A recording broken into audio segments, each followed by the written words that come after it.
Good afternoon. Now, there aren't many more difficult places to come in the British and Irish Cup than Goldington Road. They like rugby to thrill in these parts, but when that's not possible, they also revere the rough stuff. Put simply, to come here and win, you need to be tough and silky in equal measure.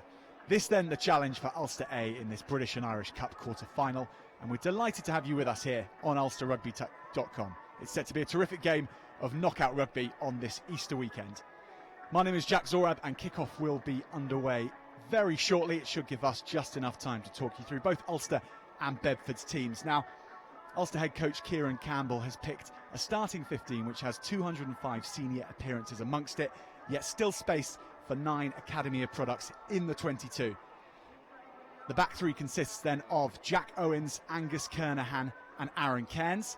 In the midfield, Callum Patterson, who's been ever present in the Ulster side for the British and Irish Cup this season, is paired with Angus Curtis.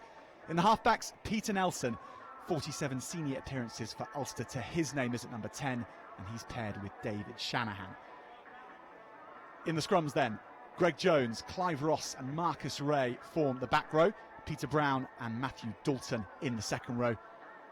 The side is captained by Ross Kane at tight head, and in the front row he's joined by Adam McBurney and hooker and Tommy O'Hagan at loosehead. The substitutes for Ulster: Alexander Clark, Eric O'Sullivan, Tom O'Toole. Jack Regan is a lock replacement, Matthew Agnew is a flanker replacement, and the only two filling in for the backs, Johnny Stewart and James Hume. For Bedford then, they have an attacking lineup picked for this one. Rich Lane is at fullback, Howard Packman, so much pace on the right wing. Dean Adamson, the championship's top try scorer, is on the left wing. In the centres, Rory Hutchinson is paired with captain Michael LeBeaujois. Will Hooley is at 10, Jordan Burns is at 9. At half-back, Jared Williams is at 8, Hugh Worthington at 7 and Alex Ray on the blind side. Will Carrick-Smith, Jordan Onajaife are in the second row, whilst Dave Spellman, Jacob Fields and Sean McCarthy make up the front row. The replacements for Bedford: George Edgson, Camillo Perillo Campo, Alex Penny, Paul Tupai, the evergreen Paul Tupai at the age of 43 is on the bench as well for Bedford. Justin Blanchett, Elliot Clements-Hill, who was a late replacement in for Lee Dixon, who has an ankle niggle, and Harry Shepherd complete Bedford's starting, or the full 22.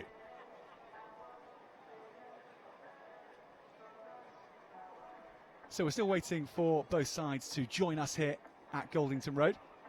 The warm-ups have been going on for about 45 minutes prior. Ulster were here nice and early, out on the field, soaking it up, and they were starting to get used to this slope which we have here at Goldington Road. It may not be so obvious from your screens, but when you're down pitch side, it really is something. And a lot of the Ulster players were not just remarking on it, but trying to work out ways in which they can use it to their advantage, or at the very least mitigate it. And so you're looking at our shot, it's in the far right-hand corner, right at the bottom of your screen, where it's at its most pronounced, and it will be up to Will Hooley in the Bedford number 10 shirt to try and use it to his advantage. All Bedford players so much more used to it than any of their opponents that come here, and they will look to put the ball down into that corner, use it in attack, and in defence they know the keys to get out of jail as well. So how Ulster handle that side of things on this unique pitch here at Goldington Road will certainly be an interesting one to watch.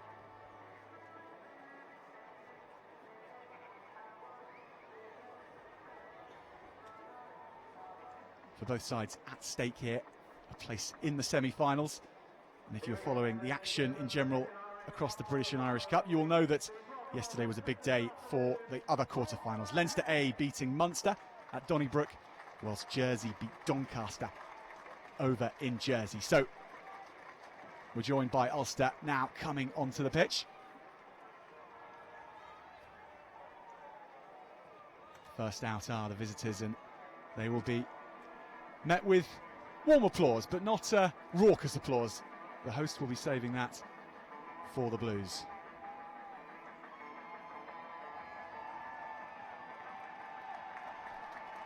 And hear the rumble around the ground. You can hear the Blues coming on.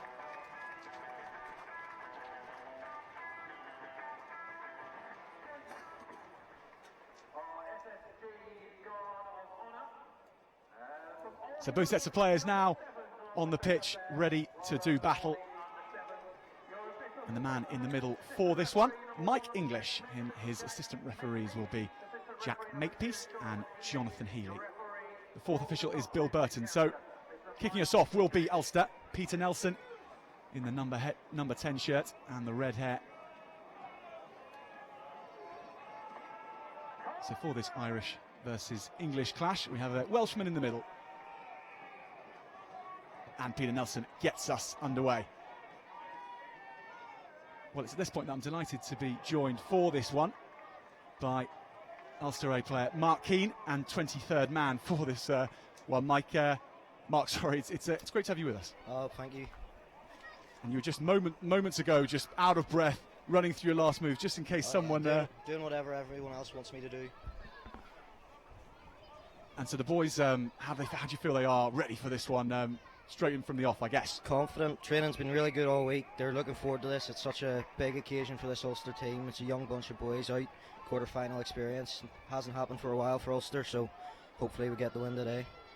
Well, as crossing there, so the first penalty of the day goes to Bedford. We mentioned the slope in our preamble, and Bedford will be grateful that that penalty was given, and it gives them the chance to get out of that right-hand corner down by the try line. It is quite something, isn't it, Mark? I guess you probably managed to see that slope, the camber down there. Yeah, when I was out warming up there, it was unexpected. The actual slope size, it doesn't do it justice on the TV. But hopefully we can use that in the first half and drill the ball into the corner and put them on the back foot with their big pack, get them moving a bit. It's a good start to that. The stolen line out there, and driving forward is Marcus Ray. Shanahan gets the forwards moving forward, and it's Peter Brown. Now Peter Nelson. Time for Ulster's backs to run the ball through their hands for the first time. The hits come in and Bedford stay solid. So many options for Nelson in these early stages. He has willing runners outside. Jack Owens taking the ball into contact. Ever present in the British and Irish Cup side for Ulster this season is Jack Owens, and that's a decent looking kick into that tricky corner. It's going to go a little bit too far. Nice build-up play though for Ulster, and but for the bounce of the ball, it would have been a great kick indeed. If it would have just bounced a wee bit shorter, then they would have been under real pressure there to get out of that corner. So the action will restart with a 22 dropout.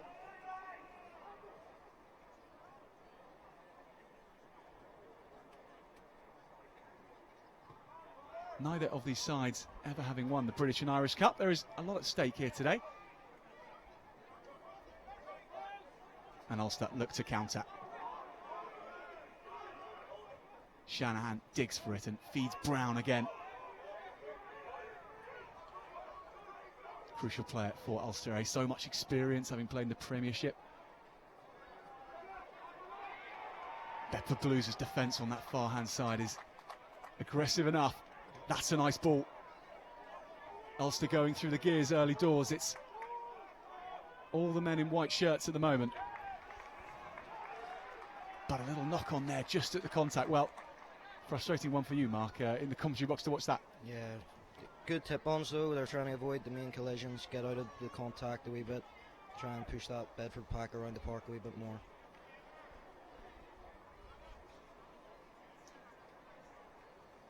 Chance then from this scrum for the two front rows to go head-to-head, and Ulster captained by Ross Kane on the tight head. He's up against Sean McCarthy in the Bedford Blues loose head prop shirt, and he's represented Ireland at under 18 level.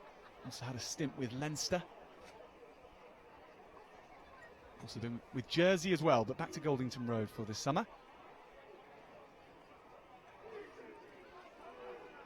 So our picture's just trained on Bedford Blues' back line. Plenty of options for them there.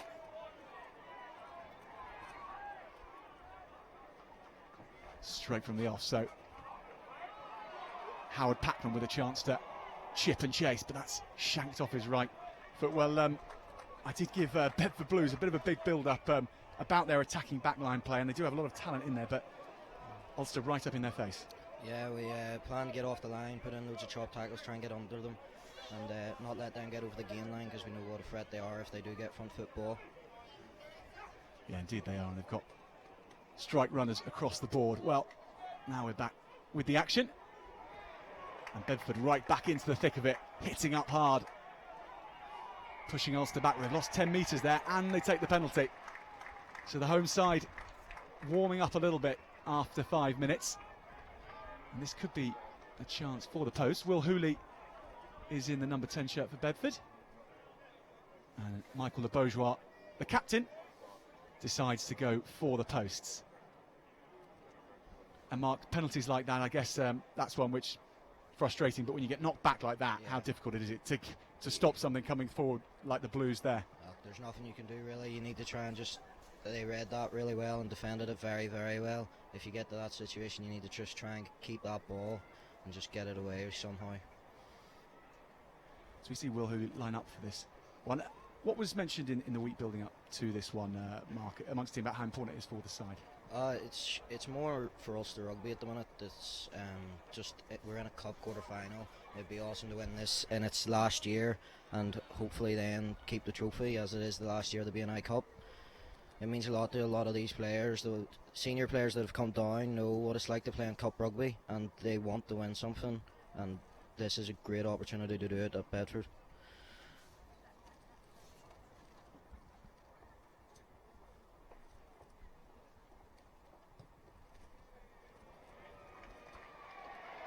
It's a great opportunity indeed, but it's Bedford who get off to the better start. Will Hooley on target from some distance there, 3-0 to the hosts.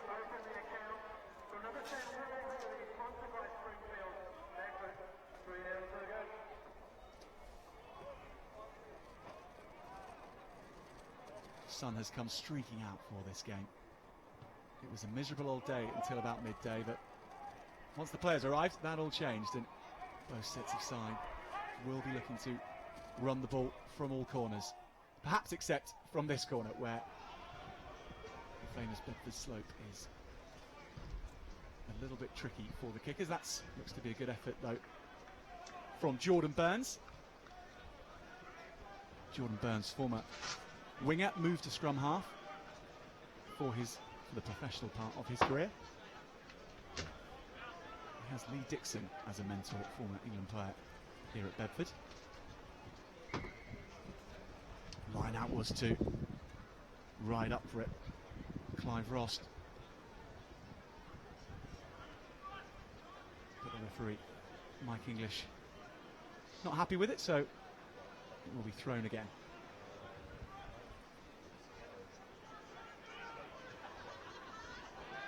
Bedford get the steal in, and Burns sets off his backline. Hooley out to Le Bourgeois, and this is Hutchinson. Important kicking role he has to play here for Bedford today. Great skill to hook it back in the end. Jack Owens. No knock on given. The home fans on this near side, I think, thought that there had been something untoward. They certainly tried to persuade the referee in that direction. This is a space up here. Charging run. Ulster on the attack again.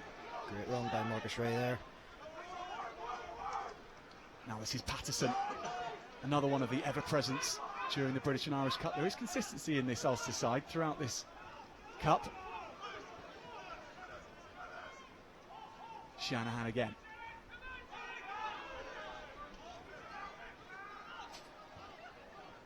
Nelson once more, and this is Angus Curtis. Angus Curtis, a man you know well, Mark, I believe from your club days together. Yeah, we play at the same club. He's had terrible luck with injuries, and he's barely played this year, unfortunately for him, but he got into the Irish 20s there in the past month and has done really well and showed a great impression for Ulster Rugby, and looks a great prospect for the future. Link-up play there was from McBurnley and from Shanahan. McBurnley, such a dangerous run at the hooker for Ulster. Scored 4 tries in a game earlier this season against Hartpury College. And this is Ray again, getting through some work is the blind side. O'Hagan now, supported by Ross.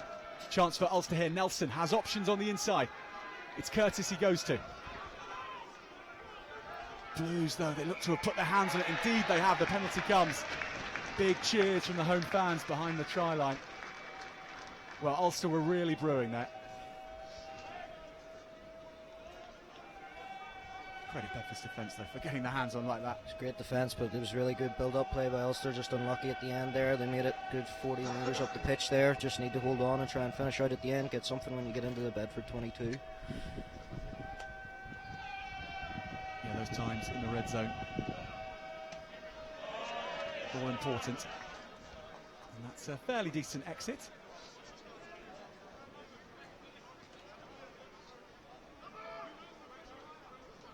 Well, the head-to-head between these two sides in the British and Irish Cup is 3-1 to Bedford over the years. And I don't believe Ulster have ever come to Goldington Road and won. It is a difficult place to get the W, and that was Jordan on a Jaife, towering the highest. And announced yesterday that on a Jaife will be joining Ealing from next season. Ealing in action at the moment in the other quarter-final of the British and Irish Cup, as we see an interesting-looking cross-field kick go over on the far side. I think it may well have been a shot to nothing. But either one of these two sides, whatever happens, well, whoever wins, they will be going through to an away semi-final.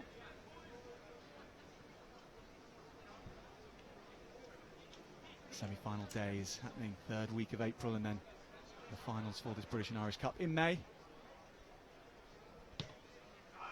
So we're really at a premium for both these clubs, particularly Bedford. Haven't had a trophy since 2005, and Ulster those Celtic League wins back in 06. One time away as well. Burns off the top to Le Bourgeois.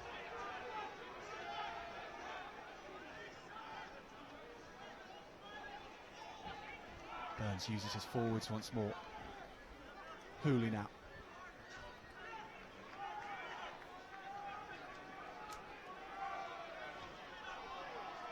Taking that forward was Spellman. And now the time for his front row colleague, Jacob Fields. But Ulster getting their hands on it this time. Well, neither side able to hold onto their ball through the phases, Mark. Yeah, it's a very open game at the minute. Not many phases are being played and the ball's getting turned over with the ruck. Need to sharpen that up a bit, Ulster, and Bedford obviously need to do the same, but the ref looks pretty sharp on giving away, holding on penalties. And who will be making the decisions on the field in this one for the team, Mark? If something's not right at ruck time, will it be up to the captain Kane to make that, or will there be other leaders in there who will be shouting at people to get it right? Yeah, the senior players. Peter Nelson's a key one in that. Peter Nelson's so much experience with Ulster, and he's great coming down into this level. So him and Kane will talk about that, and they'll make sure that it's sorted out. The acrobatic leap there was from Matthew Dalton, just 19 years old. Same age as yourself, I believe, Mark. Yeah, well, actually, I just turned 20 the other day. So. Okay. Well, happy birthday for that. So many youngsters in this side, though. It's fantastic to see. Nelson, one of the senior heads, stabbing that one forward.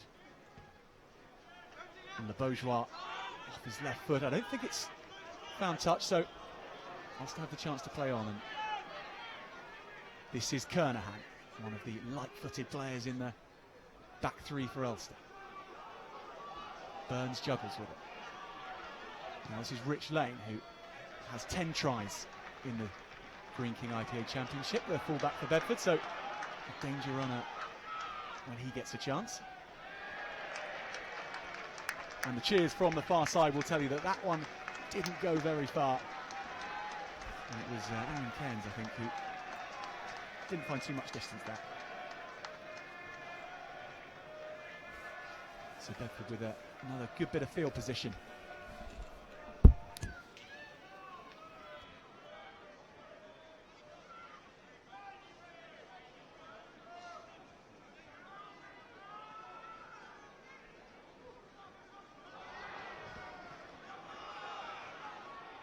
Knock on in the line out by Ulster, so Bedford, despite not being clean from that one, they will have a second chance from the scrum.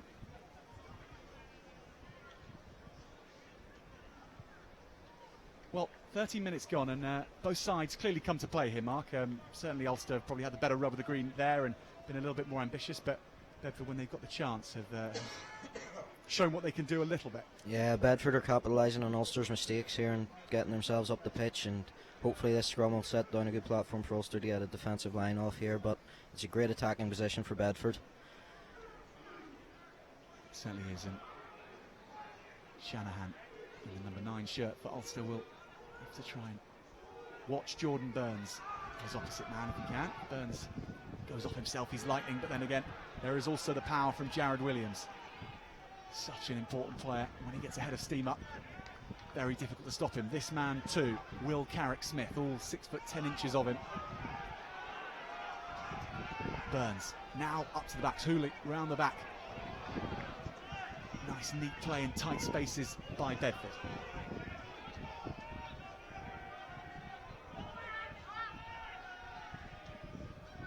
Now, backline move. That was Packman coming into the line.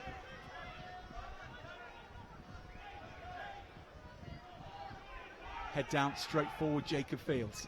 Burns, one goes over the top. Is this the chance for Bedford? Williams is powering forward. All the Bedford Blues lining up. Fields again, crashing towards the line, just inches away. Lost in contact. Brilliant play from Ulster, and Mark, I think you'll have something to say to that, about that. Yeah, it's great defence. We knew they'd be big, carry around the corner. Our emphasis is on the chop tackle, and there's some great hits put in by Greg Jones and Adam McBurney there, and we've killed the scraps, so they'll be very happy with that off the first time they entered the 22. For the first time you saw Jared Williams for Bedford showing what he can do. He's a powerful player indeed, the number 8.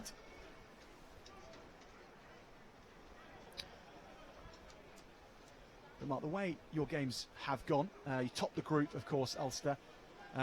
It wasn't always, didn't have it all your own way. You really had to fight in a lot of those games. You're used to close matches. Yeah, we are used to close matches. Look, we had a tough enough pool, and some of the conditions we played in were very, very poor. There was a game over in Scarlets, the last game, and I think I wasn't actually over at it, but the picture I saw, there was just absolute mud everywhere. So there's a real emphasis on trying to get some forwards battles here, and hopefully we can win these battles. Yes, indeed. It was that man, I think, Clive Ross, who had the photo of him completely caked in mud like Frank Cotton in the 70s.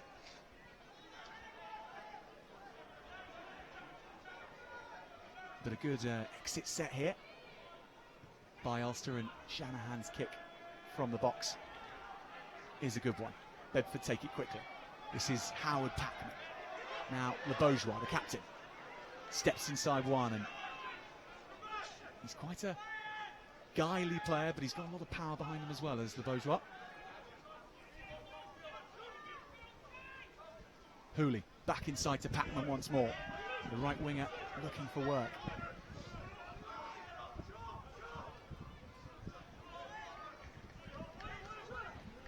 Jordan Burns has to get up off the floor quickly. He's called into action. Oh, interception opportunity, but Bedford storm away. Will Carrick-Smith with the offload. On a Jaife was on his shoulder. The two locks almost setting something up for Bedford.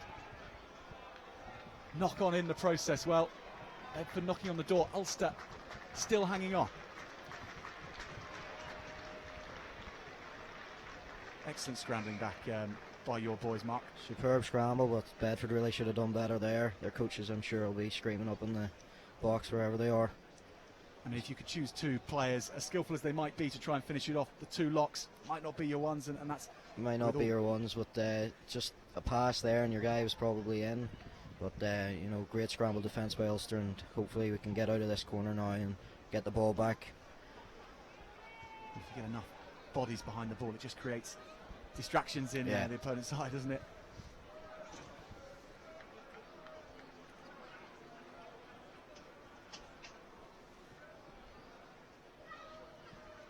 Well, we've got a little bit of time off there, I think, for Peter Brown, receiving some treatment, the 30-year-old in the second row for Ulster. Former Newcastle Harlequins and London Welsh player in his time. He knows these parts very well.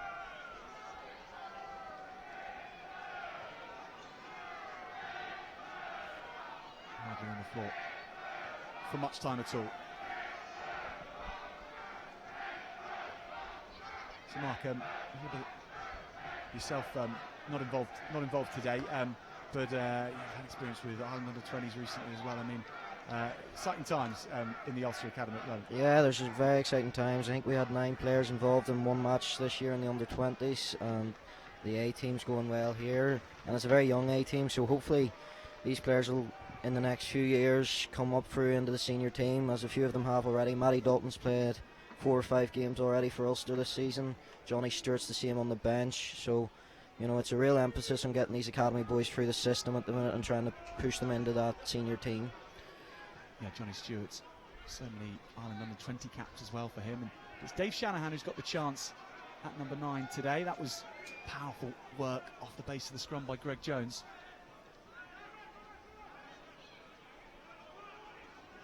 And Shanahan has space to clear. And doing that very well indeed. And I guess the buzz around the club with the players coming back from the Six Nations and Jacob Stockdale for one. This is pretty exciting. Is everyone queuing up to get his autograph? Yeah, it seems like he just gets everyone around him these days. Any supporter, anyone coming, he looks to be a busy man these days signing autographs. Well, did have a quite incredible start to his international career. I think 9 caps, 11 tries, something like that. Bedford tying the ball in.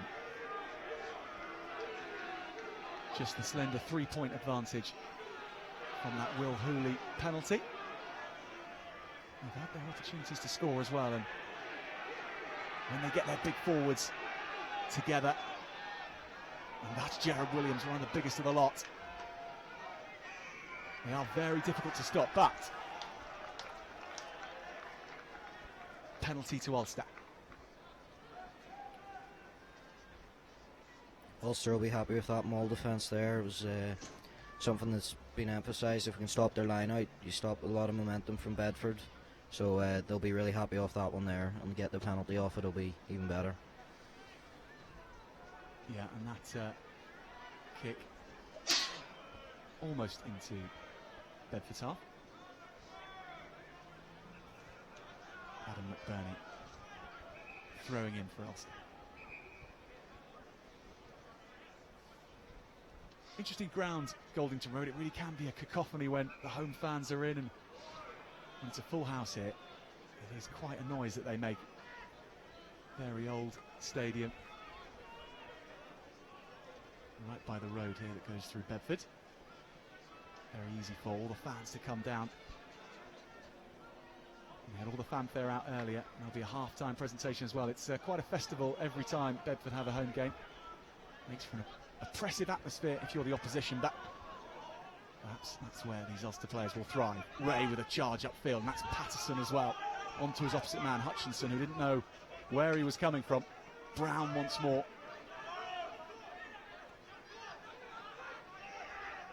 This is Nelson, spots half a gap and goes through. Does Peter Nelson, wonderful play from the fly half. Can he go in from here? Covering tackle just about hauls him down. Wonderful from Nelson. Drive forward rush from the captain, Kane. Cutting inside, that's Kernahan. The right wing, picked a spot.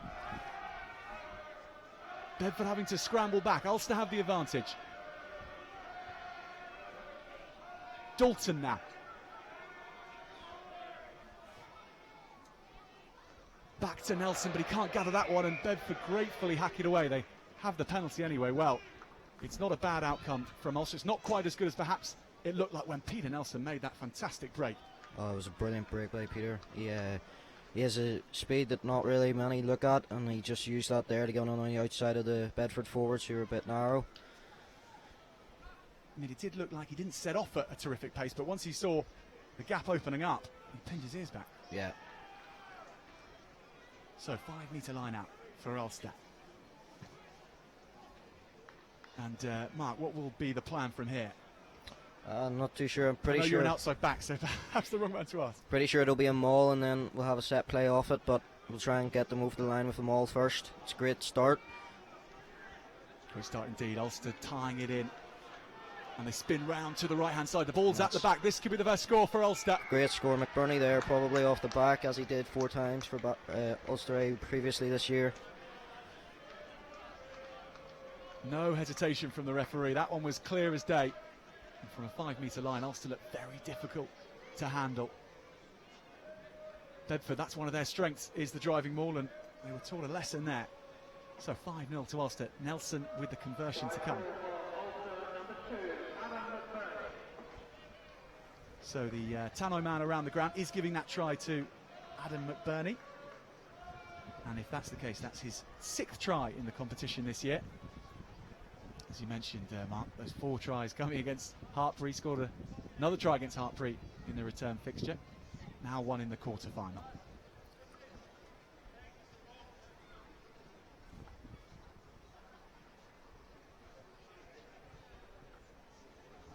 So conversion rate by Ulster, impressive. They had that initial attack from the time before. That didn't lead to anything, but the second attack, a 5-pointer. And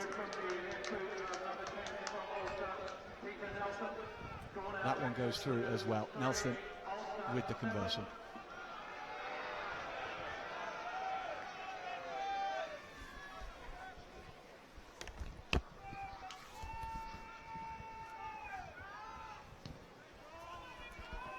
Deep kickoff then by Hooley, just outside the 22. Taken in by Dalton, who showed his athleticism in securing the lineouts in the build-up to that try. You can see why he's earned appearances for the first team this season.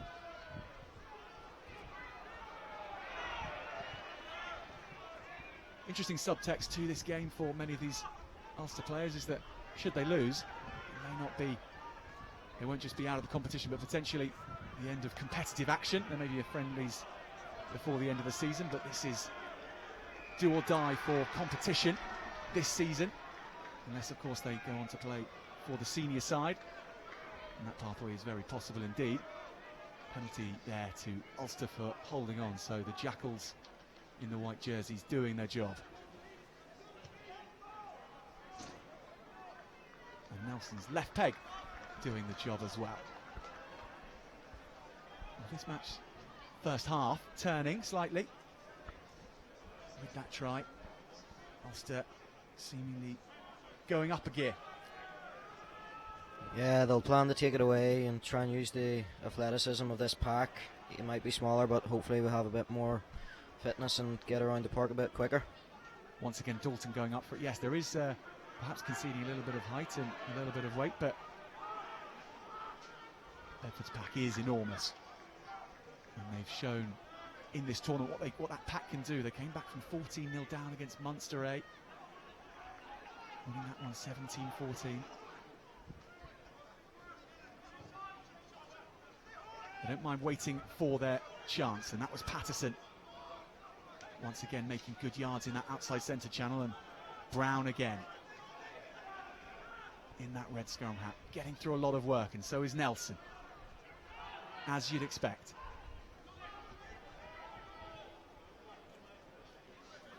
Tackle out of the line, that was lined up, Tommy O'Hagan.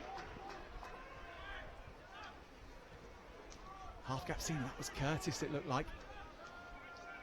Shanahan now, back to McBurney.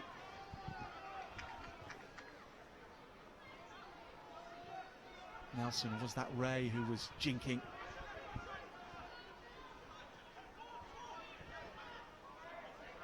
McBurney again. Shanahan thought he saw a half gap. Curtis plays fly half, and Patterson has to check behind him. Nelson, this is one to chase for Owens. Picked up as well. Just pulled into touch. Nice chip through, and was that Kernahan who chased it down? No, that was Aaron Cairns. He's very, very quick. Serious footwork on him as well. He's normally a scrum half, plays scrum half for club rugby, but when he comes to the Ulster A, he plays on the wing, and serious footwork and strength for the size of him is incredible. He was part of the Irish Sevens squad that qualified for the World Cup in July. Interesting to hear he plays at scrum half as well. Quite a lot of synergy between those two positions down through the years. And I believe Shane Williams started life as a scrum half. One of the Ulster players receiving a little bit of treatment. So this is the part of the game where, as we see, Ross Kane, Ulster's captain. And if Ulster can keep Bedford down here, it's so difficult to get out of. The Bedford slope naturally making things tricky if you're stuck in, if you're penned in.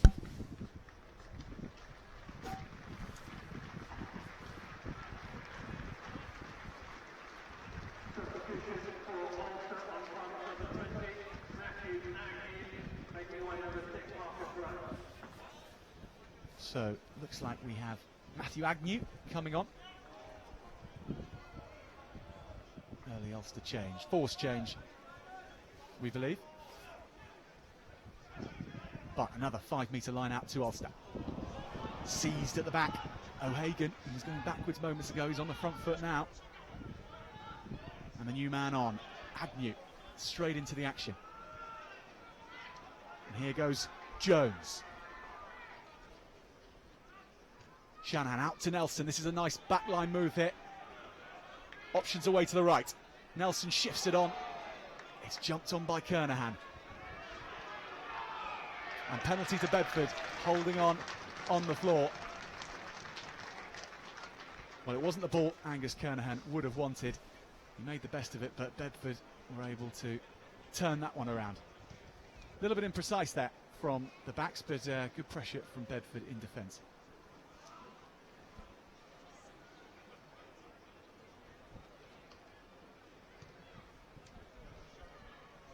Will Hooley asked to get the Blues out of there. Well, 10 minutes for this half. Should say that our clock is not attuned with the referee's one. It's running continuously, so there may be a few more minutes than that given the injury stoppages we've had.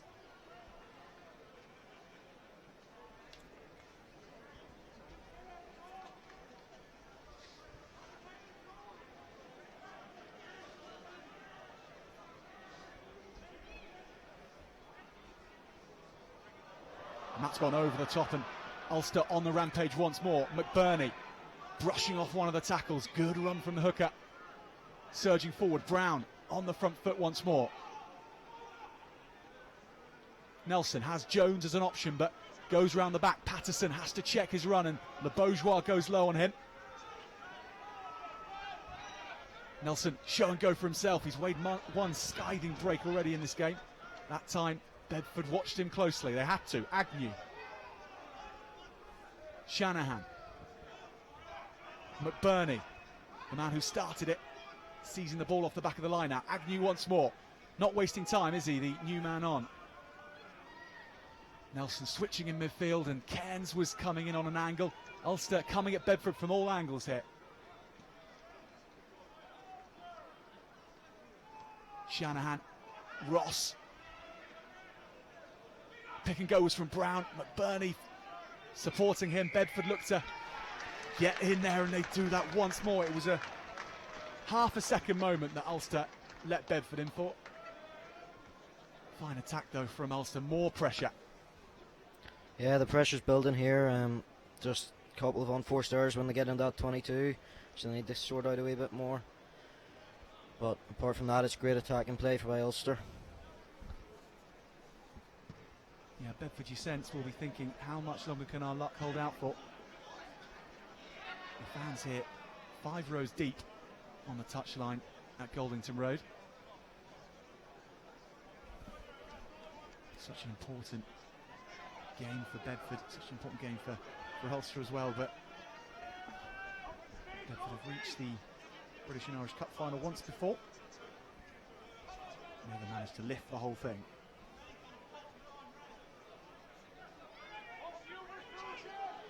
Ulster chasing a small bit of history here at Goldington Road, having not beaten Bedford in the British and Irish Cup before here. That line out taken down by Alex Ray.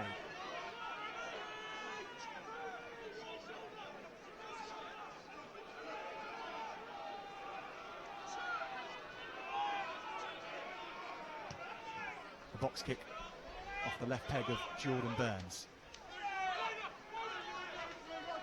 Bedford's chase is doing well. Howard Packman leading the charge there on his opposite winger.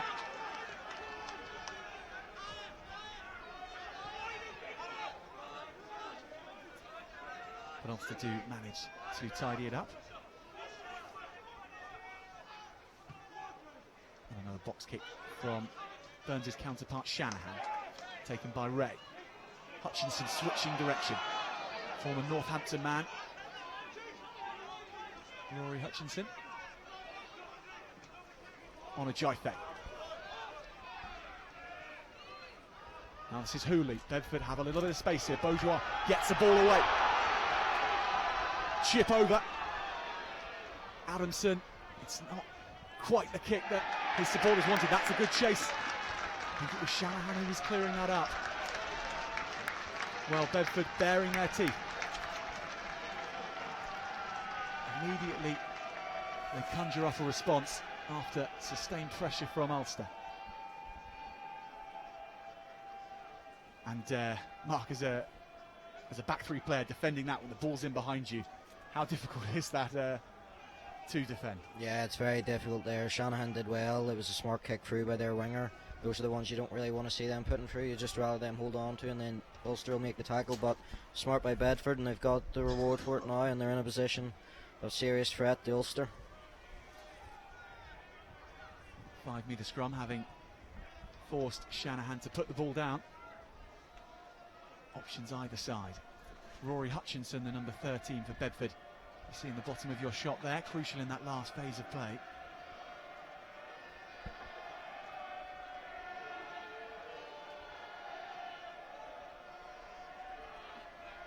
Will Jared Williams at the base of Bedford's pack have anything to do with this? He leaves it up to Burns. Le Bourgeois goes short, the captain.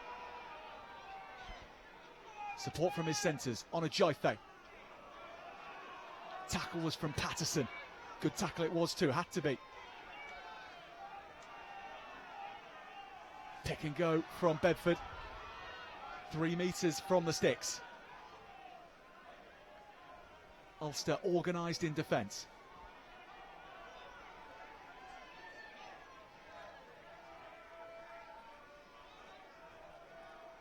Burns just happy to wait for the ball to let his forwards rumble forward. Carrick Smith is lending his hefty frame to that. Penalty to Bedford.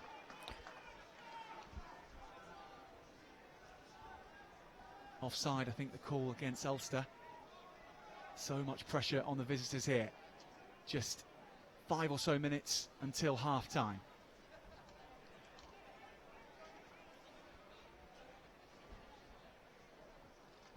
So Will Hooley has his hat off already, and I think that means they will be going for the sticks.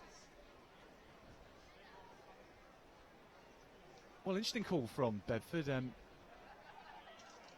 Not that they wouldn't be confident in their own selves, but going for the kick rather than keeping the pressure on Ulster. Yeah, well, a few minutes left for half here, and they're playing up the hill, so they'll probably want to take all the points they can get in this first half and close down the lead, and they'll be confident enough that they'll be able to pin Ulster probably in the second half into the corners. Well, Hooley does the job. 6-0, 6 points rather just to him. For Bedford, the only scorer for them in this half, brings the score to 6-7 in Ulster's favour.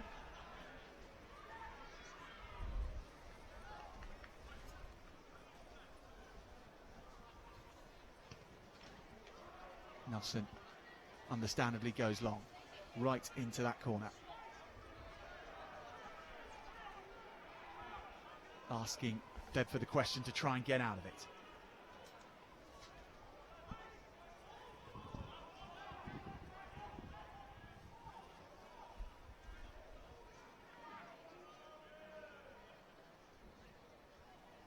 Burns, who goes up for the box. Knock on from Bedford, so Ulster may have a chance here to put a little bit more pressure on, and that's good play from Ross. Offload too. Imprecise from the throw. Hooley looked like he was able to come through. Knock on from both sides, so we'll go back to the original one from Ulster, but Mark, an agonising one for you there with us in the commentary box. Yeah, it looked like a hooker trying to give a backs pass there, but if he would have just given us simple hands, they would have been under a lot of pressure for Bedford there. But that was a great line by Clive Ross and great support by Adam anyway. Yeah, Clive Ross sees the number 7 for Ulster, the most experienced player in terms of senior appearances in this Ulster side. 59 times he's appeared for the first team. He started last week as well against Cardiff in the Pro 14.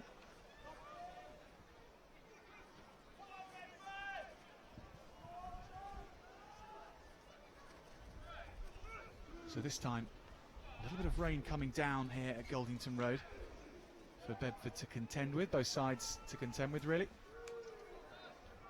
How will that change their attack here? They're about 40 metres away.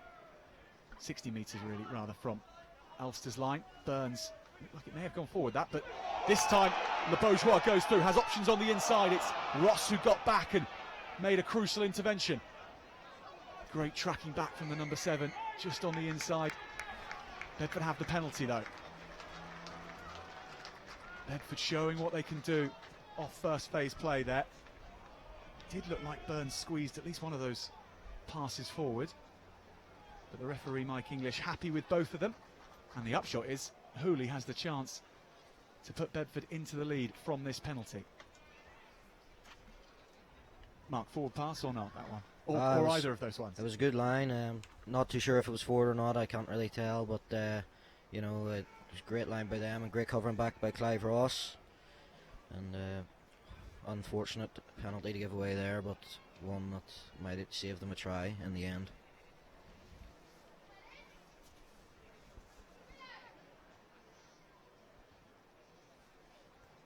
So Hooley asked to make his personal tally, 3 from 3.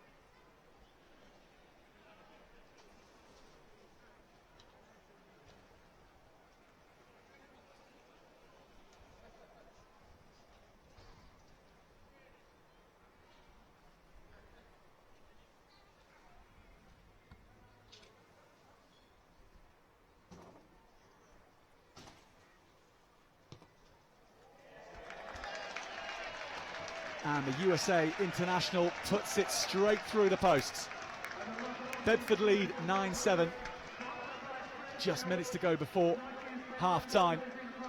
Mike English says we have enough time for at least a few more phases of play, and Peter Nelson kicking off. So the hosts turning this half around just towards the end. It's one which Ulster, for the 20-minute block in the middle, have dominated.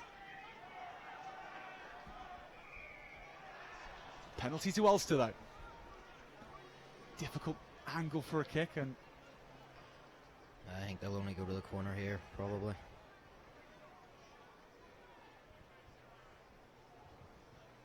No. Well, Nelson must fancy it. So straight from kickoff, chance for Ulster to retake the lead.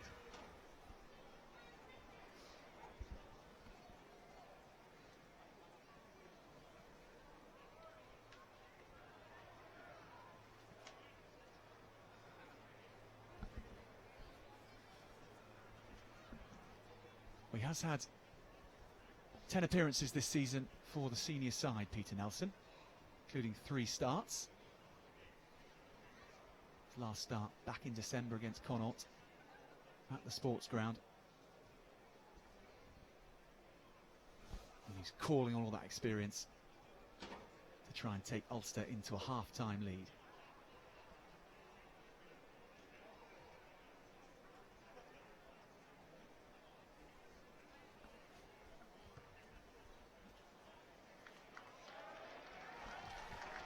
And he does the job as well. So right on the half-time whistle, Peter Nelson gives Ulster the edge at half-time.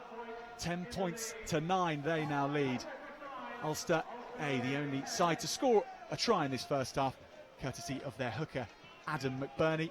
Bedford just the 3 penalties from Will Hooley. Well, we'll go for a break at half-time shortly, but Mark, your reflections on that first half, and Will firstly the coaches be happy with that performance and the slender lead? Yeah, I think the coaches will be happy. They've played a lot of good rugby. They've just made a couple of unfortunate errors when they come into the 22, and we'll just need to tighten up. But they've made a few line breaks, Bedford, and hopefully we can stop that in the second half and make sure we come out on top. Yeah, well, whilst both sets of sides go and discuss things over the half-time isotonic drinks, the news from Ealing versus Cornish Pirates at Vallis Way is that the hosts have a equally slender 1-point lead, 14-13. We'll be back here though in the second half, where Ulster lead Bedford 10 points to 9. So do join us for the second half, and we'll be back on air in around about 5 to 7 minutes time.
Rather have a bit of money coming in, offset the weekend.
Half time here at Goldington Road, and shortly the second half will be underway. The scores, as you can see, stand at 10-9 to Ulster. Ulster A at Goldington Road here, just with their noses in front, thanks to a try from McBarney and 2 kicks from Peter Nelson. I should say Adam McBurney, rather. Fine try off the back of the maul for McBurney. And Peter Nelson really was a force to be reckoned with in that first half from number 10. Fine penalty kick just on the stroke of half-time, but he was a constant threat throughout. And, well, Mark Keane is here with me in the commentary box, and Mark, the 23rd man today, obviously involved in the warm-up. You've joined us here, very grateful for that, and it's great to have your thoughts in the first half. But what will be being said at half-time from the Ulster coaches, do you think? I think it'll be a lot more the same, trying to hold on to the ball maybe a bit more in this half, because they are playing up it's a hill basically, and getting that ball out of the bottom corner will be key for them off this first restart. But I think it'll be an emphasis on the chop tackle, making sure we get them down early, and then in attack just getting our play around that main point and getting tip-ons and balls out the back to avoid the big collisions. Well, certainly there were several large collisions, often coming from Ulster towards Bedford in that first half. Both defences really up for it, as we see Bedford taking back to the field for the second 40. Either side 40 minutes away from a place in the semi-final, and the scores at half-time down at Vallis Way. Ealing Trailfinders have a 1-point advantage against Cornish Pirates, and whoever wins that one, the winner of this one, will go to their house to play away, if that makes sense. And if it's Cornish Pirates who get through, and let's say Ulster get through as well, that'll be a repeat of one of the games we saw in the group stages. That match down at the Minay Field, won, of course, by Cornish Pirates. So sense that perhaps if Ealing can win that, that'll be a preferable draw for either of these sides, really. It's a difficult trip to Cornwall for anyone. 40 minutes of battle to do for here first, though, and that clearance kick from David Shanahan, the number 9 for Ulster A. So we've had a bit of drizzle during the course of half-time. I think it's quietening up a bit, so the ball no doubt will still be greasy, and Jacob Fields, the scrum half for Bedford, over on the far side, getting the towel out early on to give him some grip for the line-out.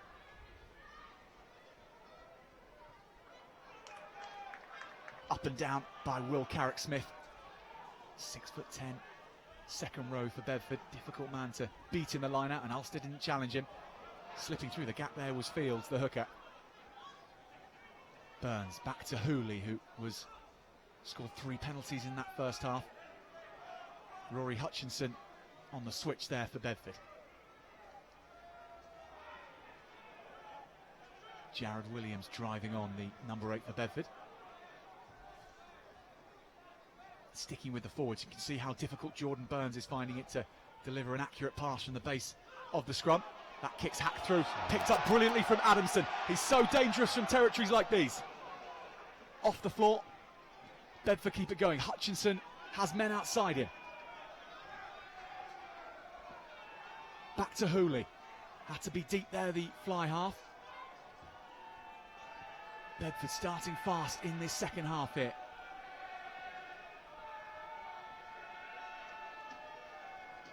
Ulster now back at the races.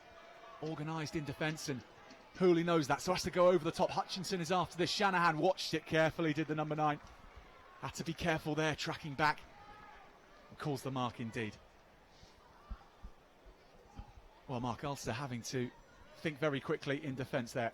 Yeah, they worked well back to get their defensive line after that line break through a good kick and chase by Bedford, but you know they held out well there and made them kick again, and that was well covered by Dave Shanahan there. It's the first chance we've really seen of Bedford's number 11, Dean Adamson. 20 tries to his name across the Championship and the British and Irish Cup this season.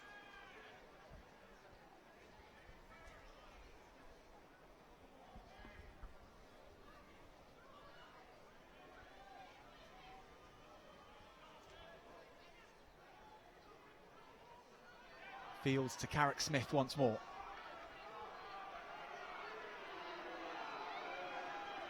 Fields has it at the back, and Bedford keen to use their forward power in this second half. Early in this second half, Fields still with it, but truck and trailer given against Bedford. They just, the back of them all unattached from the front, and Ulster have the turnover.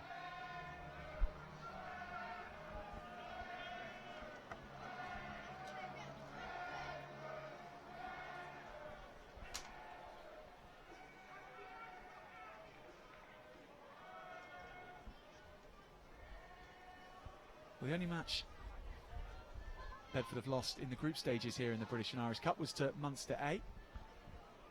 They went down 16-12 in December.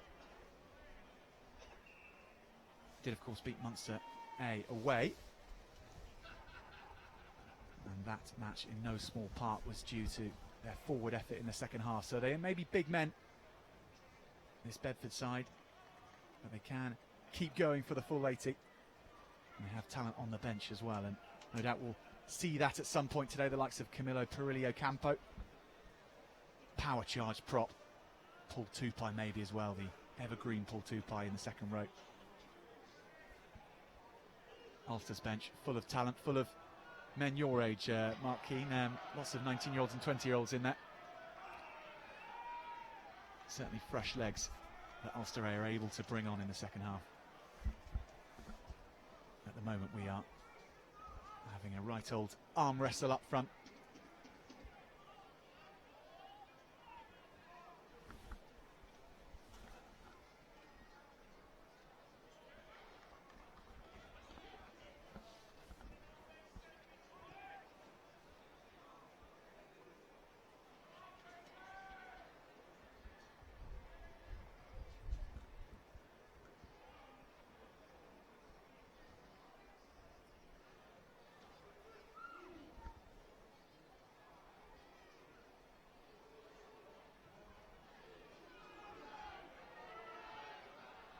So this time more of a steady set, at least initially, but Bedford come through.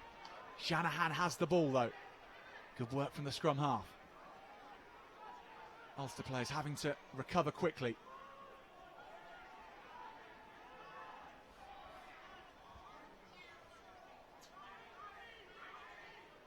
No changes at half-time that we know of, and Shanahan puts in a box kick.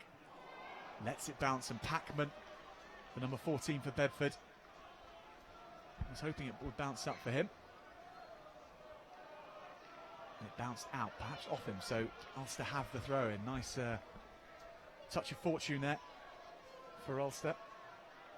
But it has got them out of that crucial corner, which you were talking about, Mark. It's not good to be down in there. No, it's not, so they'll be happy with that exit. The scrum was going backwards there, so that was well dug out by Dave Shanahan and well organised to get a good exit in there.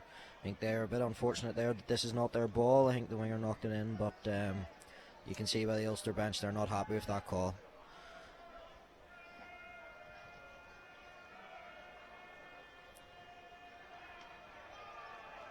So Jacob Fields with the throw in for Bedford.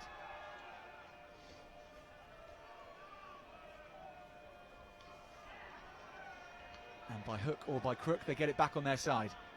Ulster trying to spoil. And you'd expect a province which has the likes of Ian Henderson on its books to be useful at disrupting at the line-out, and Ulster certainly proving it there. Ian Henderson, of course, re-signed for the club and will still be here for a fair few more years in Ulster colours. Bedford putting more pressure on the visitors there.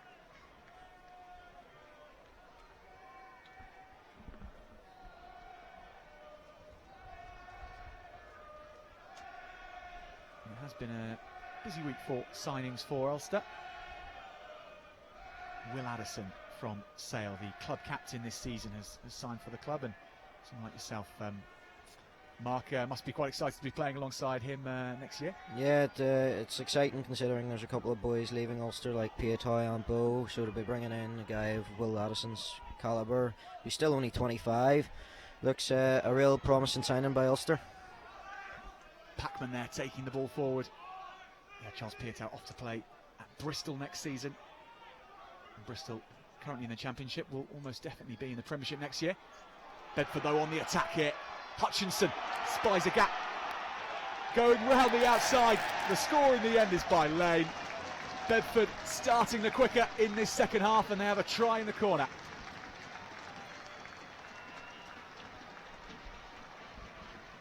While Ulster caught cold on the outside.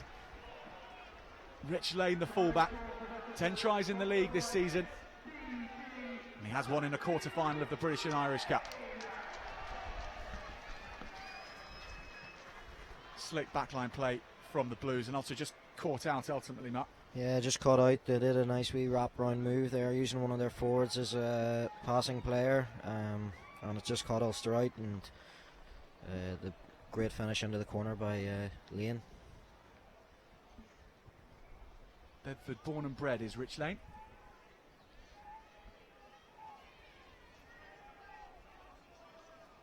Difficult conversion attempt for his kicker.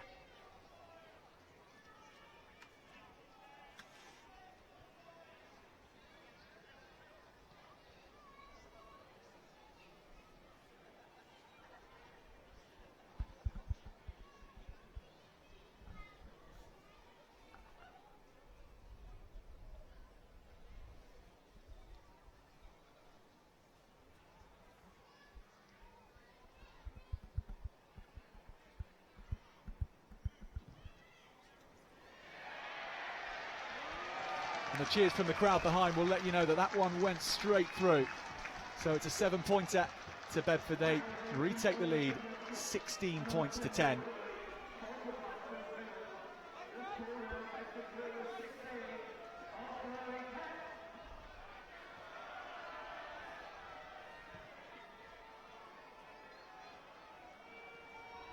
Jared Williams taking it from kickoff. Space to run into to Jared Williams. Ulster had to go low on him, and they did. Hooley. Now Lane, the try scorer, with a huge kick downfield. That's gone behind Peter Nelson. And the fly half replies with that ball just short of the halfway line. Well, Ulster now with the challenge to get over that shock of that try, and it's no time's a good time to concede. But straight after half-time, and the dynamic of the game can change slightly when you get a try like that. Yeah, it'll change a bit here, and it was a great exit there by Bedford to put Ulster straight under pressure. A massive boot there by one of the Bedford players down into the 22 of Ulster. So hopefully we can get in and disrupt this line out, and then get a bit of ball time. It's exactly what they do. Ulster 8, Suter work, stealing that ball, and Shanahan now feeds his forwards, and McBurney, the try scorer from the first half. Now back to Brown. So much of the hard running from Ulster in the first half came through those two. High kick from Nelson, and Patterson is chasing after this, the outside centre. So too is Cairns, who gets a tap back, and Rich Lane it was. Thought he may have had that one. Nice to see the Gary Owen go up. Ulster perhaps trying to use the slightly wet conditions here to cause problems. We have got the line out inside Bedford's 10-metre.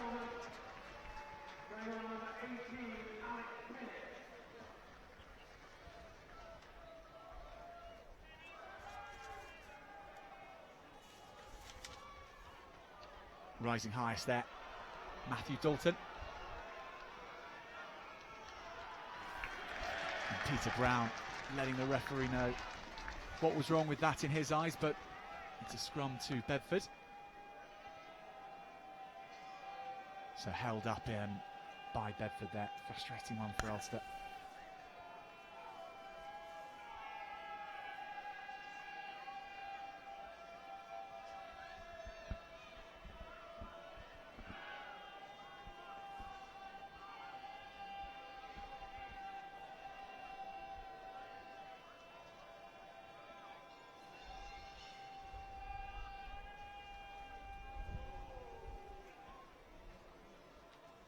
So just the small parts of the game not going Ulster's way.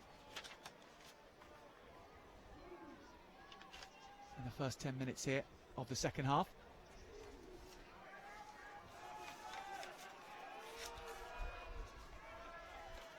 They have had the nudge on Bedford at scrum time. Not on that occasion. Solid scrum from the Blues. That's right on the gain line. Hints of a forward pass, but Packman is streaming away with it here. Now this is Adamson. The two wings linking up on the left-hand wing. Burns has forwards aplenty, charging forward off his shoulder. But Ulster get in there. Just what they needed as Bedford were building up a head of steam.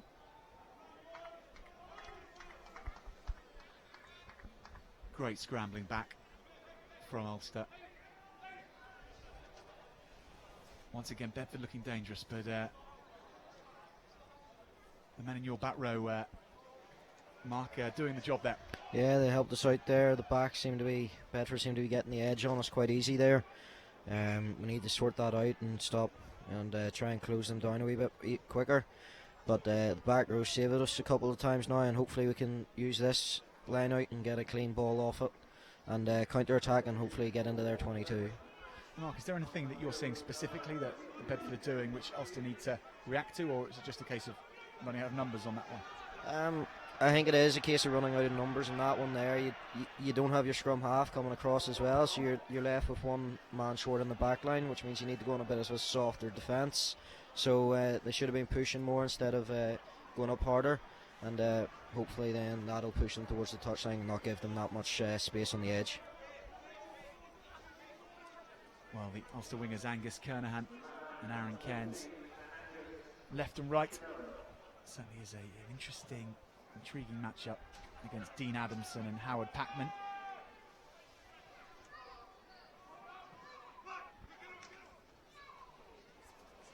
Strong line out from Ulster, and away goes Nelson. Curtis finding his number 8, Greg Jones, in midfield. The ball ricochets off the back of a Bedford player, and it's Agnew who gets something to it, and Curtis tidies the ball up. Head down once more from Ulster.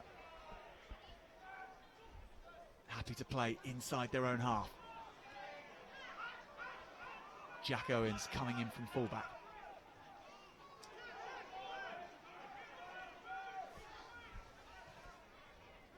Curtis plays wide receiver, and now this is Callum Patterson putting a chip in, but it just goes a few inches to the left, and Mike English's assistant referee will call them all the way back to where he kicked it from. Those ones so frustrating to take. Yeah, frustrating for the whole team. It's a bit unlucky there. The space was probably in the backfield, but just unfortunate with the execution of it.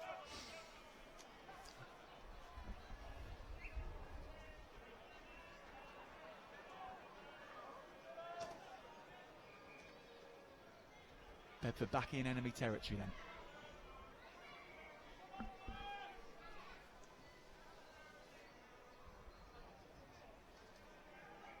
Still 6 points the difference at Goldington Road, and 25 minutes or so left to play. Plenty of time for either side to make more of a stake of it for Bedford or for Ulster to get back in it.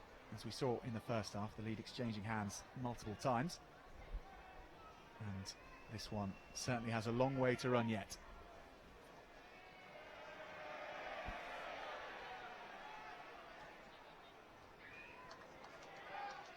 On a Jaife wins the line out for Bedford, and Williams charges it up through the middle.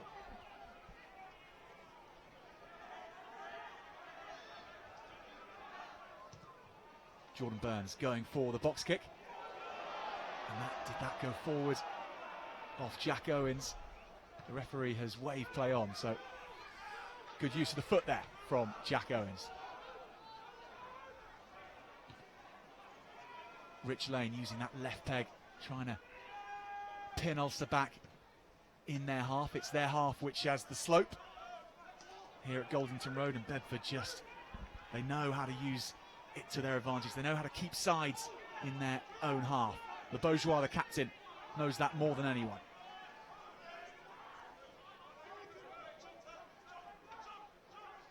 Burns finds the new man on, Alex Penny. Now this is Carrick Smith. Tackled by Patterson and Nelson. On a jive fake. Makes yards in contact, and Will Hooley tries to find Adamson on the inside. Le Bourgeois at fly half, and Hutchinson. Good hands, Alex Ray. Power as well from the blind side. And they'll have a penalty there for a high tackle. It's all going Bedford's way at the moment here.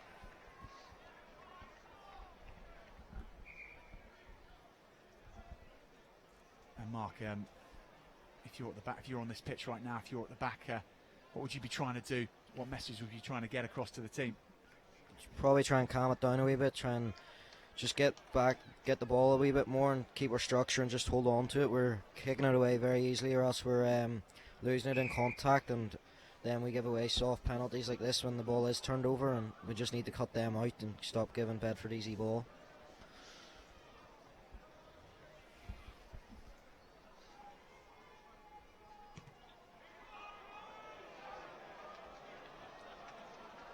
Well, Will Hooley clearly happy to give that ball straight back to Ulster, going dead from a penalty.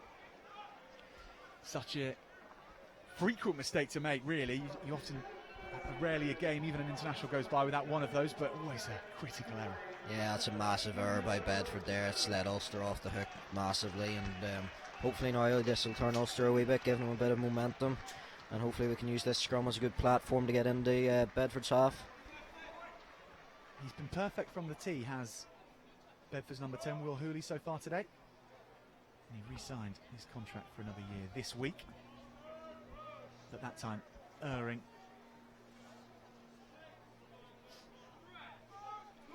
Bedford also have Justin Blanchett on the pitch, the number 20.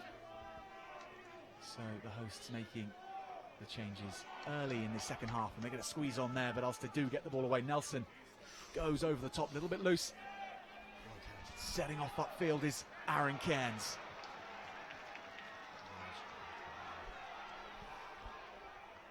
Forwards in good support, and Ulster and Jones crashing through the middle. Ireland under 20s way back in 2016 when they made the final of the Junior World Cup. This is Clive Ross on this near side.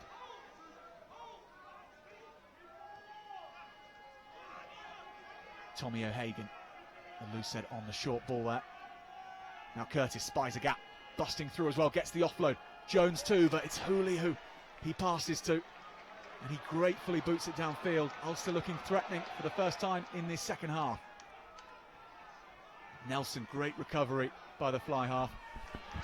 But Bedford get there in numbers and take possession back, much to the delight of the home fans on the far side. Head in hand stuff meanwhile here.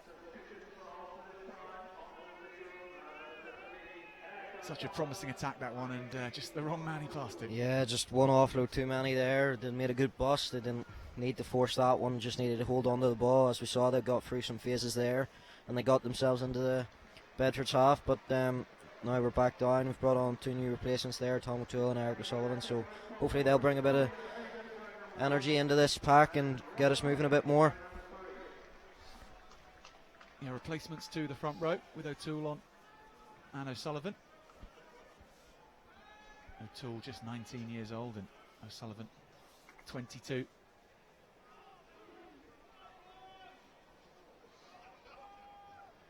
First action for them in difficult circumstances. Bedford on the attack with a scrum in Ulster territory.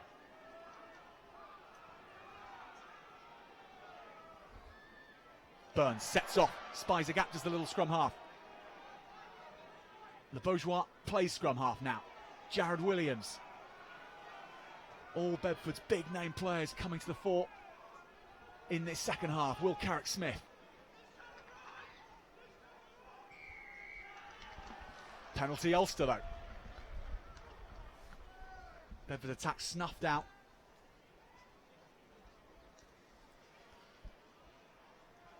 And it will be Nelson who will be able to gratefully clear the lines. Well, Bedford in control at the scrum, quite comfortable there, but Ulster not giving an inch, not going backwards.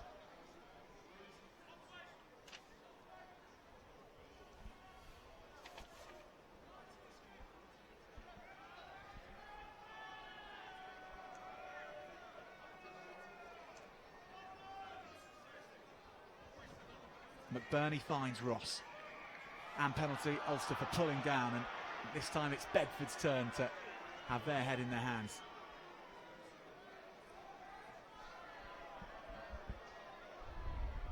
Two penalties, and Ulster are right out of their half and into Bedford's half. That's a great kick. It's Patman. No, he hasn't kept it in.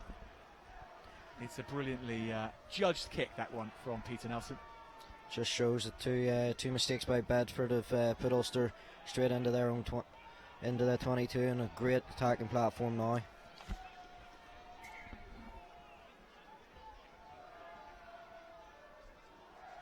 Yeah, it just makes the difference to have your kicker getting those extra 10 yards on your kicks. And Ulster have a great platform here. It was Jones who rose highest. Shanahan navigating at the back, the scrum half. Takes it from McBurney. Leaves it up to Nelson, and Patterson's charging through the middle. Now McBurney has his chance to get his hands on the ball. Such a dangerous runner. Bedford fell him early. Ross. Ulster with a chance to hit back here. The only action of the second half so far has been a try from Bedford. The new man on there, Eric O'Sullivan. Now round the back, Nelson. Patterson with the ball over the top. Cairns lost his footing a little bit. Ulster still have it, and Jones once more. It's like a spring charging onto that. Greg Jones. Matthew Agnew, who was a first half replacement. This is Dalton, abrasive running, but just dropping the ball. Went high, Bedford ripped it off him, and promising patches of play though.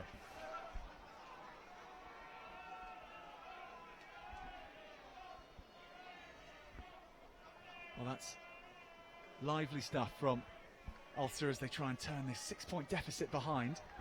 You mentioned that they needed Mark to relax a little bit, not to worry about it too much. Well, they went through the phases there, but yeah, unfortunately he led with the ball, and at this type of level, as soon as Bedford player sees that, they're going to rip it off straight away. It's an unfortunate mistake, but it's one Ulster will need to hopefully put down the scrum and keep Bedford in their own half, and then go again.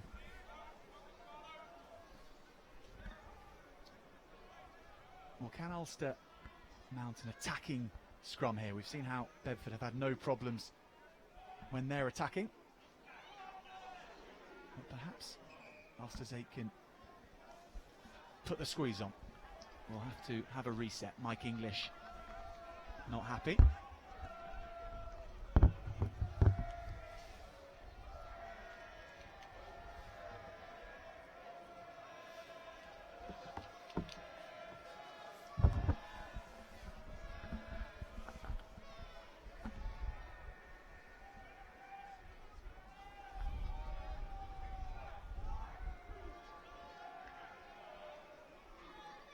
Ulster will be desperate not to let these next 20 minutes or so slip past.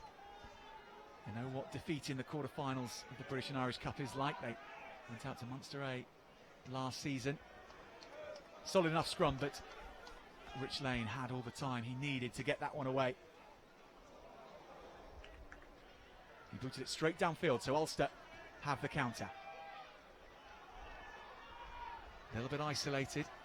Shanahan, though, works the ball back, and this is dabbed through. It looks like Patterson is chasing after this. Patman with a side-footed kick. It's right down the throat of Aaron Cairns.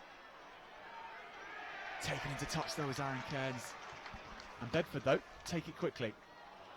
The pace in this second half ratcheting up. It's a bad mistake there by Bedford. Indeed it is. Momentum so important in rugby and in sport in general. At the moment it's with Ulster. Can they capitalise though? Can they get the try that would get them back in it? That would get them back into the lead?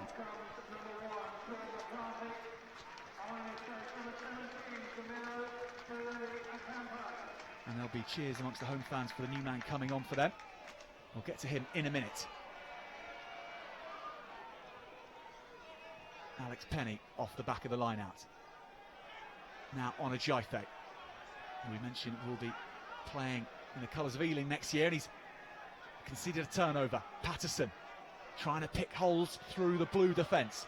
Williams pulling him to the ground. Jones again, he's so energetic, this big number 8. And there's a scuffle over on the far side. Well, it's 5 Ulster players, and now the Bedford Blues do get back to try and break up the handbags. I don't think there's anything too much in that one. No, it doesn't look to be, but we'll see what the referee and assistant say here. It will be up to Jack Makepeace, the assistant referee on the far side, in case he has spotted something. And we don't have the ref mics linked here today.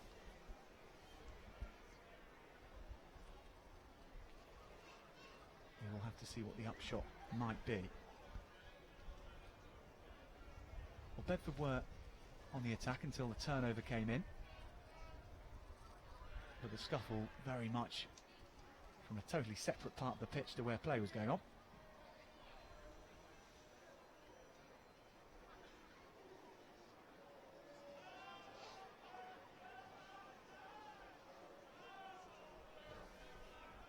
So we have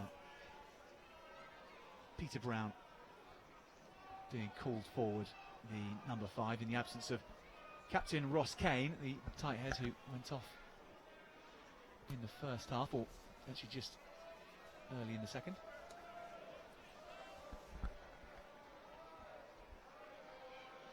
And Mark, as far as I can see, just a talking to. Yeah, just a talking to. So I think it's an Ulster scrum here, as they had the ball last. So hopefully, you know, it's a great attack in place. Hopefully we can come up with a move here to put Bedford on the back foot and hopefully get us over the line. Yeah, great opportunity for Ulster here. 10 minutes to go on our clock. Our clock isn't linked to the referees, it runs continuously, so we'll be a little bit ahead of the referees. Probably more like 12 or 15 minutes left to play here. Great field position, the best field position Ulster have had in this second half.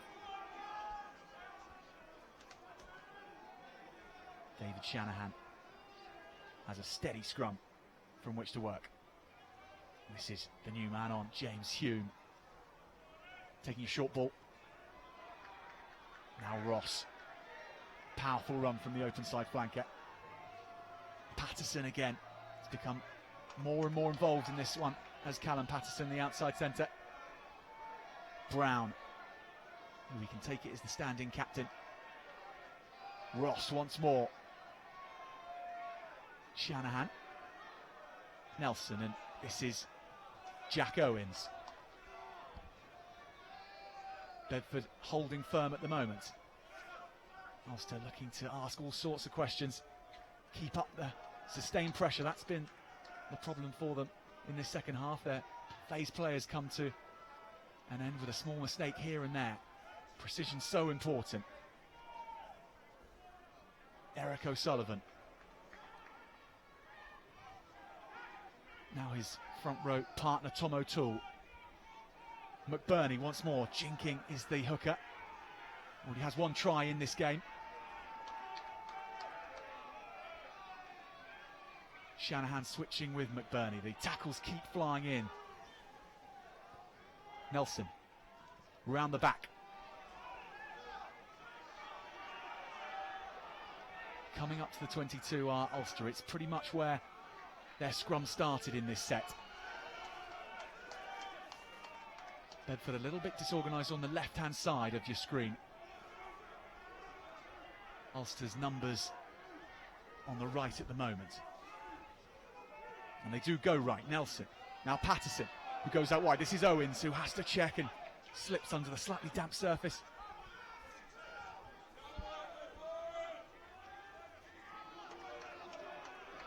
O'Sullivan again, but he's knocked back, and Ulster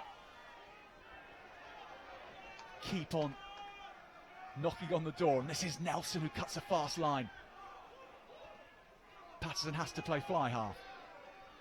Tackle coming in was from Blanchett. Now Curtis. Small squat runner is Curtis, difficult man to bring down.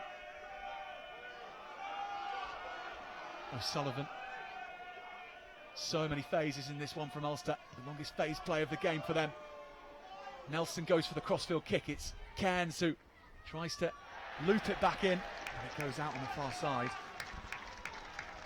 Well, sustained, precise play from Ulster, but ultimately not able to break the wall down.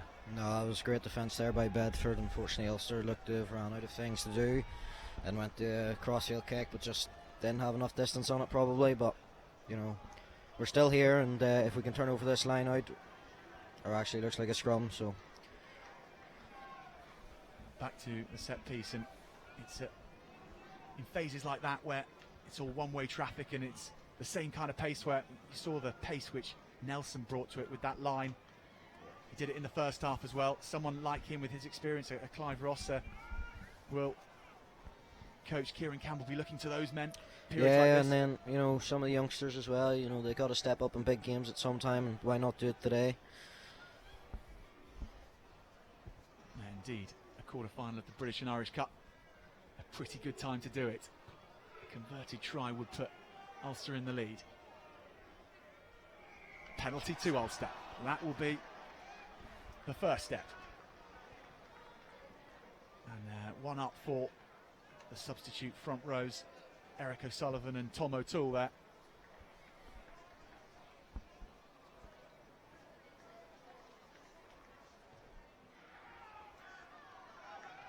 Nelson goes for safety, and about 15 metres from the Bedford line they'll have this line out.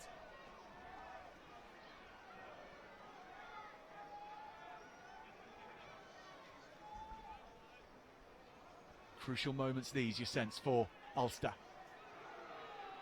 Greg Jones once again taking the line out down.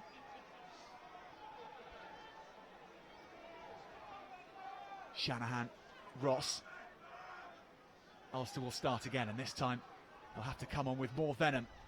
Trying to bring that venom is Greg Jones, as he has done all game. This is Patterson.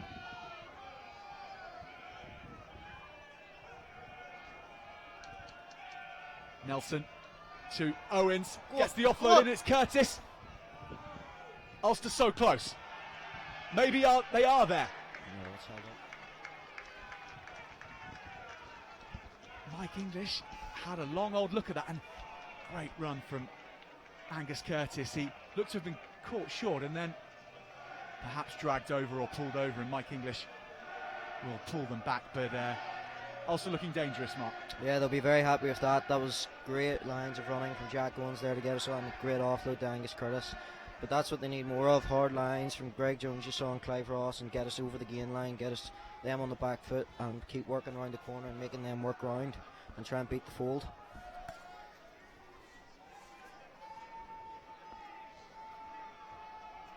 As we saw in the first half, Ulster putting together 10 minutes of sustained pressure. This now getting on for 15 minutes.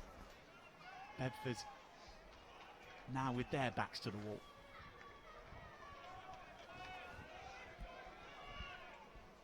And there is a very vocal crowd here at Bedford who are behind that try line, willing on the Blues. Ulster trying to silence them. No better way to do that than with a try at this point in the game. We teared up very nicely for the final 5 or 10 minutes.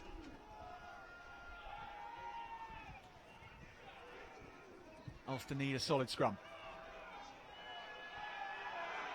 Bedford put the power on, but Shanahan's done remarkably well. The scrum half tidying up.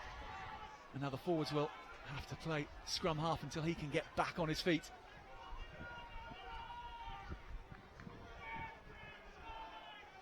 Keeping it short. Ulster's backs, though, still in position, lurking. At the moment, it's all the forwards. Shanahan happy to let the heavies do the grunt work. 5 metres out.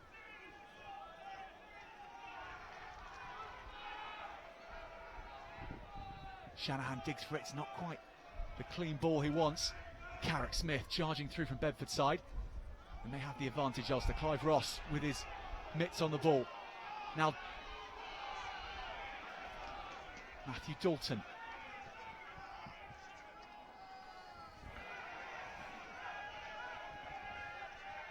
Shanahan marshals his forwards once more.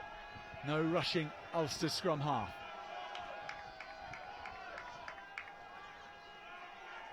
Short line cut and Bedford still putting in the hits. Now it's up to the backs for Ulster.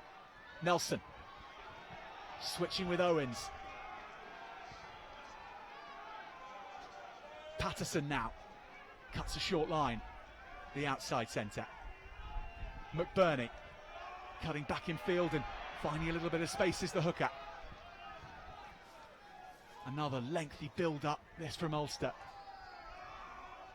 They have to stay precise, they have to keep their heads. Peter Nelson, Curtis, who was lined up from a long way off there by Will Hooley. And the hosts win the penalty, holding on the floor. Bedford read the play the better.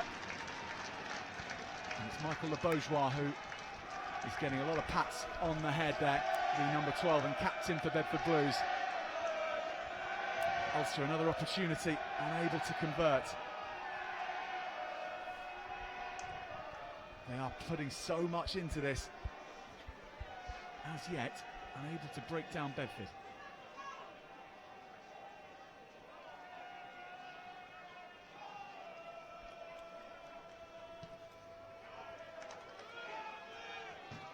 And it was just tight there for an instant mark, and there was that opportunity to go wide, and it got shut down quite quickly. Yeah, you have to be very careful when you're in the 22 about going out the back. You need to make sure it's definitely on, because when defences generally are in the 22, they'll come a lot harder and a lot faster at you, which means they'll cut off that ball out the back, which you saw exactly happen there, and they got that turnover then.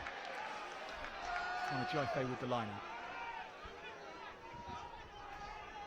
And as our clock ticks towards 80, we should say that it's not the referee's clock.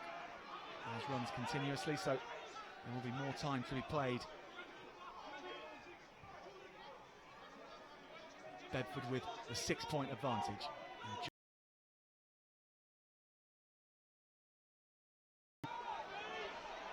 Adamson is herring after this.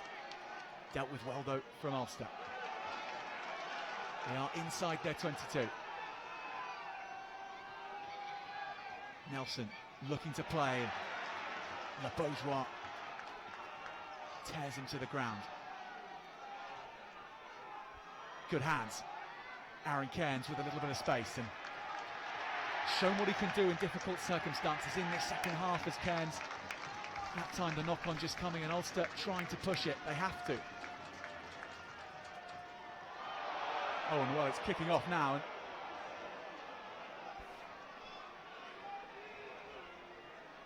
both sets of forwards eager for a piece of the other here. That's a bit more than a scuffle this time now.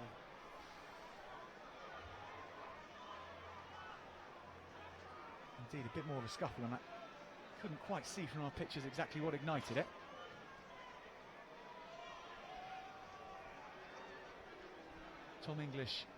Mike English rather, the referee, right on the spot though.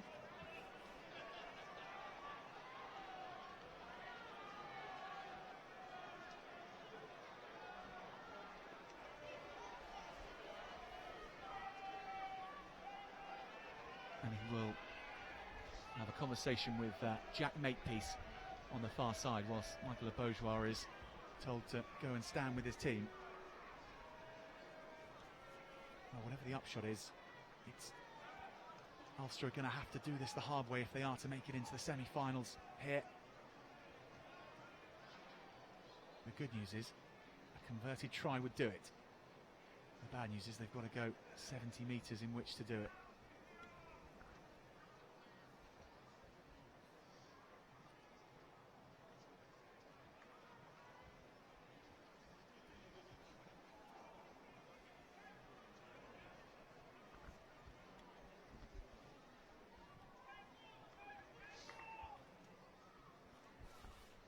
Looks like Ulster are going to get the penalty here.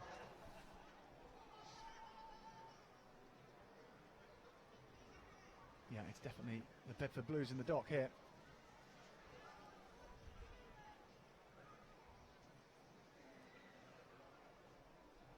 Howard Packman is the man in the number 14 shirt.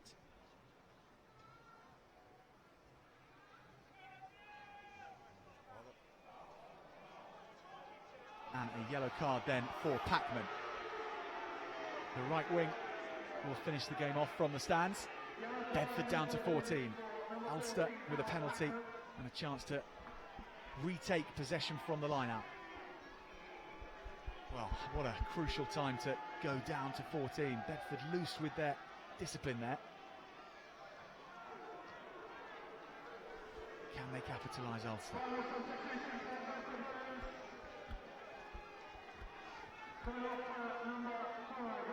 The home fans here on the edge of their seats.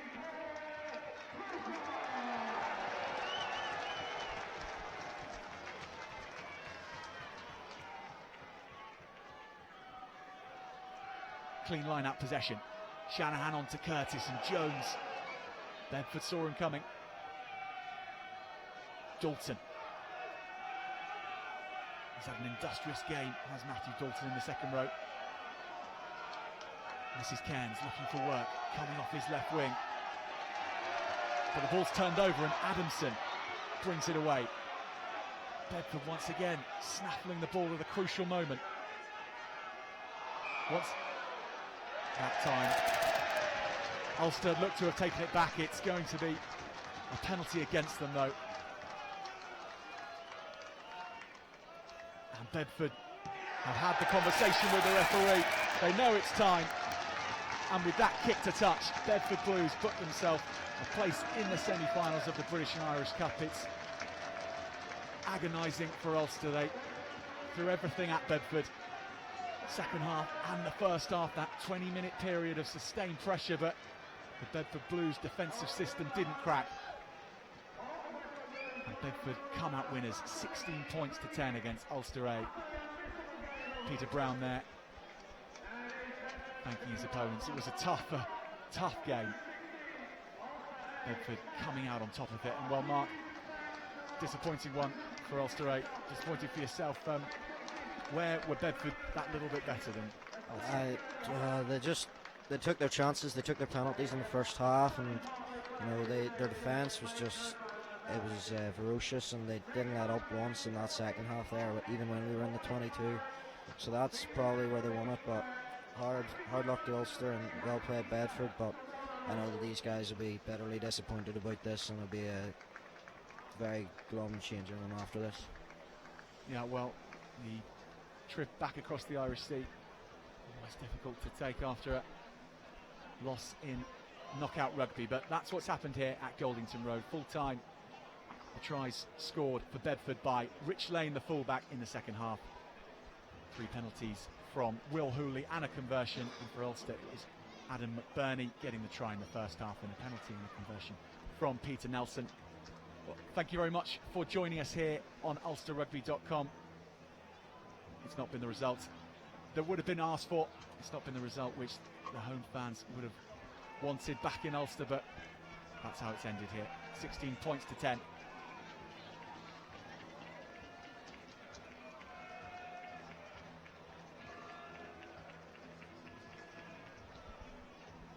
Ulster waiting for the victors to stand and head off the pitch, but that concludes our coverage here. Thanks very much for joining us.